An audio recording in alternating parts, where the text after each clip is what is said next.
Imagine that, Edward Furlong playing a drug addict.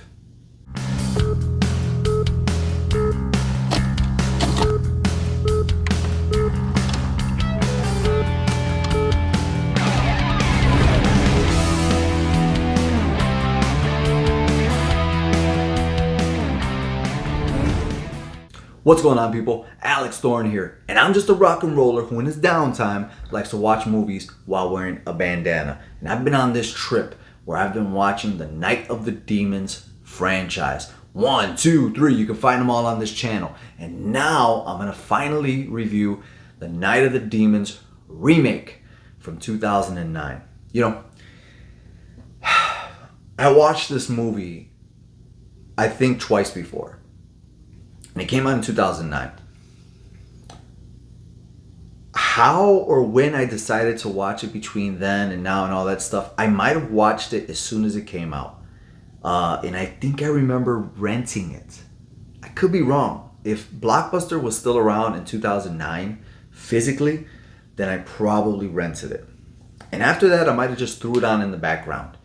And both times, I didn't remember much from the movie outside of Monica Keena of Freddy vs. Jason. The thing about this movie is, if you look at it in comparison to the original, of course, it cannot hold up 1 ounce, 1 bit. But if you just look at it as a movie that was made with the same idea in 2009, it's not the worst. It really isn't. I've seen way worse remakes and way worse boring movies from that time period, and this one actually moves around or moves along pretty well. It's got Shannon Elizabeth of American Pie fame, I believe. Like I said, Monica Keena of Freddy vs. Jason, and of course the ultimate fuck up, Edward Furlong. And if you hear me like with some disdain in my voice about him, it really is there. It exists. And it exists because when I was watching this movie this time, I opened up Google and I looked at what is going on with Monica Keena now, because like I hadn't seen her, and she was really, really cute. She had an appeal to her. And it wasn't that long ago when she was part of Freddy vs. Jason, and then she's part of this, and I'm like, she had to be a part of other things, right? And I look it up and I see that she's just been down a terrible path ever since this movie, because she got with Edward Furlong on the set of this movie. Like a virus that spreads, or like a plague that takes down everything that it touches, she became an addict and did not go down a great path after being with this guy. Now I get it, free will. Everybody can do whatever they want.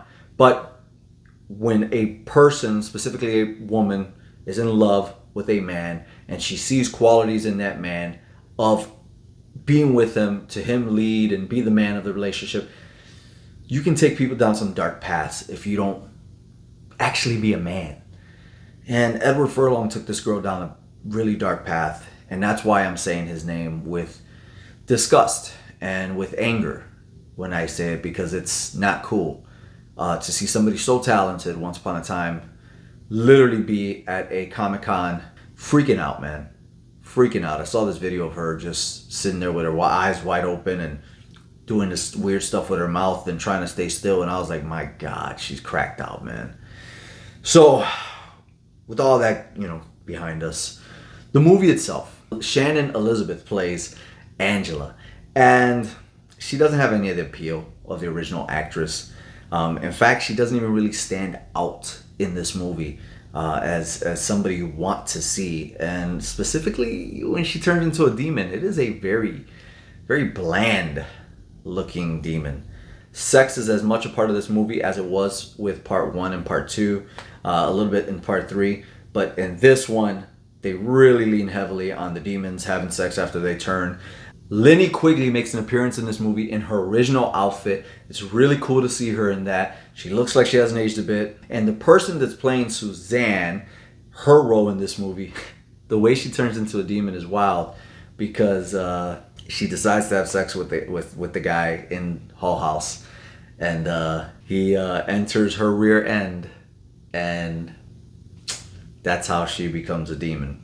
So, she yells out "wrong hole," and it's just a fest from there. And with Suzanne, later on in the movie, they try to recreate the scene from the first one where the lipstick goes in through one area and then out through another, with a lot of syrupy blood in it. And it's just like, I understand what you're doing. Can't say I care for it, but it is gruesome, There's a bunch of stuff that happens here. There's a lot of weird camera angles that are like from this really close up weird.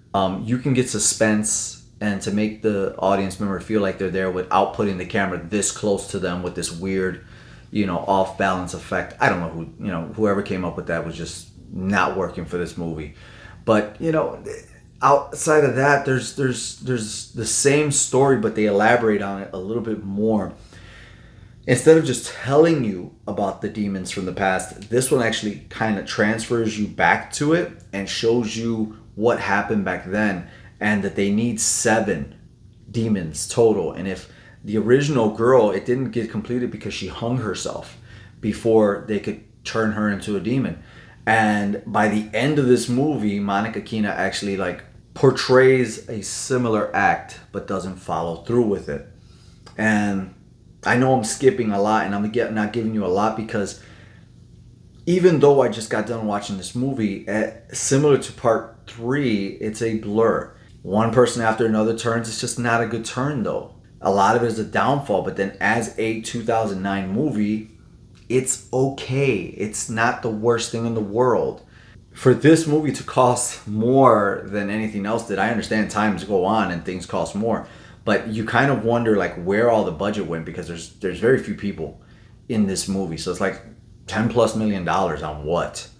Obviously, it did not have a return because we never saw any more Night of the Demons. It would be great if they try to remake that movie today, give it its own spin, but it may just become another Children of the Corn or straight to video movie because it just wasn't that big even back then, So on the bandana system, where does the Night of the Demons remake rank?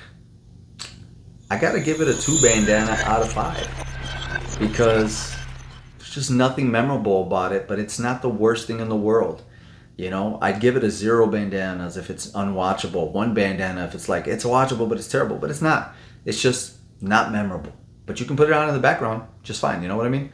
So that being said, what did you guys think of Night of the Demons, the remake in 2009? Did you love it? Did you hate it? Does it belong? Can you watch it? Let me know. Let's talk about it down below, because you know what's coming up next. Night of the Demons franchise ranking. All right, guys, I'm Alex Thorn. You know what I got to do? I got to rank this damn series, rock out, so then I can watch some more movies with you.